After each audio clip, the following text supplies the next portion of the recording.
ನುಜ್ಜಿ ತಿಂಡಿ ತಿಂದೋ ಪಾಠವಾದಿ ಬಳಿಕ ಮಿಂದೋ ಊಟ ಮಾಡಿ ಶಾಲೆಗೆಂದು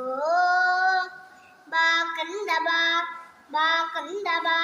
ಹಲ್ಲ ನುಜ್ಜಿ ತಿಂಡಿ ತಿಂದೋ ಪಾಠ ಓದಿ ಬಳಿಕ ಮಿಂದು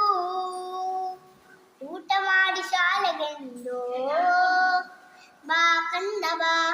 ಬಾ ಕಂದ ಬಾ ಬಾ ಕಂದ ಬಾ